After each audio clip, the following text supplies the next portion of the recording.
Excellency Mr. Burak Akcapar, Deputy Minister of Foreign Affairs of the Republic of Turkey. Thank you, Honorable Chairman, distinguished members of the Security Council and guests. We live in a precipice. Our deliberations do matter. Turkey has been a strong advocate of the rules-based international system and is concerned that humanity may not protect it.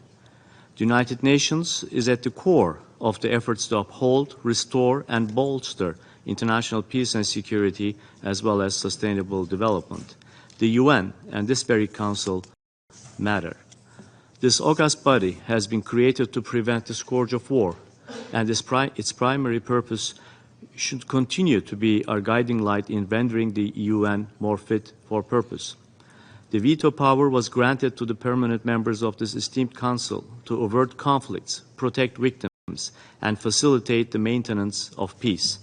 Unfortunately, this system has morphed into a mechanism that prioritizes the interests of the few and is increasingly becoming anachronistic. With the war in Ukraine, the UN confronts a crisis that shook the organization's founding principles. It should be fair to assert that such cataclysmic chapters are hardly exceptional in the history of this organization. There have been moments in the past when the UN failed to fulfill its duty because the veto of one trumped the will of the rest. The ongoing war in Ukraine laid bare the representation crisis within this organization. After 18 months, there is still no end in sight for the war.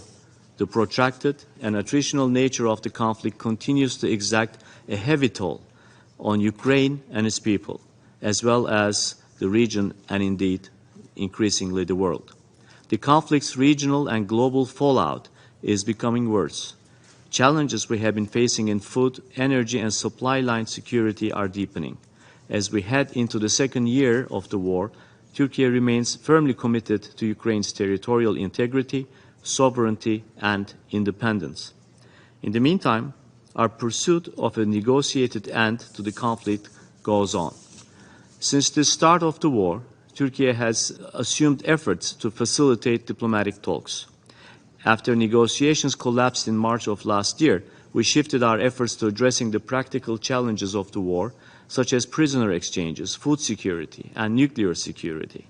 Our diplomatic efforts, together with the United Nations, brought the Black Sea Initiative to life, which lasted for a year and averted a global food crisis. Its ultimate termination will unsettle the global food markets and has already shaken the stability of the Black Sea, creating risks of escalation with the rest of the world waiting in suspense. Now we are working closely with the United Nations to revive the initiative. As unanimously declared by almost every country that spoke today, overwhelming global support for the restoration of the initiative is heartening and central to the efforts of the United Nations and of our own efforts. Sustainable food security depends on ensuring uninterrupted supply from all resources available. Fair and equitable distribution of food products should also be integral to the campaign. Ultimately, diplomacy can, we hope, help us reach our goal to revive this precious initiative.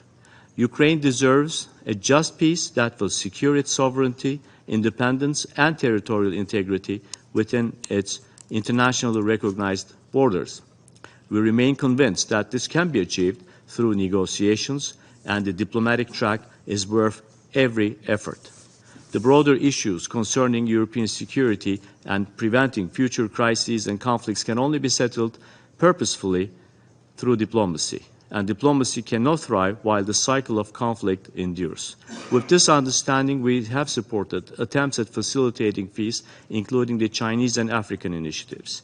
We expressed our support for the Ukrainian peace plan in principle and participate in its meetings. We also note that a negotiated peace would have to include both Ukraine and Russia. It may be said that the current dynamics of the conflict may perhaps not be conducive to resuming negotiations.